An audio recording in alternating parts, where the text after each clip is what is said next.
High সবাইকে, কেমন আছে সবাই? আজকে প্রচণ্ড শীত। সকাল সকাল গেছি জুডিও। অনেক দিন ধরে ভাবছিলাম জুডিওর মেকআপ প্রোডাক্টস ট্রাই করবো। আজকে কিছু জিনিস নিয়ে এসেছি, জাস্ট দেখিয়ে দিই।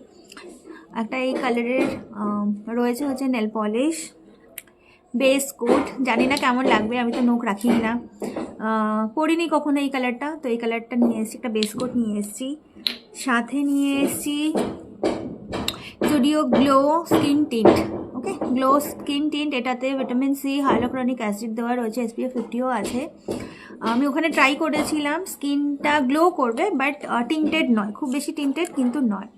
একটা লিপস্টিক এনেছি, খোলা হয়নি, ভীষণ সুন্দর। একটা চিক টিন্ট এনেছি, ব্লাশের জন্য একটা চিক টিন্ট এনেছি, ভীষণ পিগমেন্টেড। আর এই পুরো প্রোডাক্টগুলো আমার অনলি 755 লেগেছে। তো আই হোপ ভালো লাগবে, কারণ আমি ওখানে ট্রাই করেছি, ভালোই হয়েছে, মানে আমার ভালো পছন্দ হয়েছে। এই যে লিপস্টিকের শেডটা আমি দেখিয়ে দিচ্ছি, নিউড শেড আছে, বাবাটা খুলতেই পারছি না। চলো আমি লাগিয়ে তোমাদেরকে দেখাবো কোনোদিন। এই যে শেডটা, ঠিক আছে, এই হচ্ছে প্রোডাক্টস। তো চলো টাটা।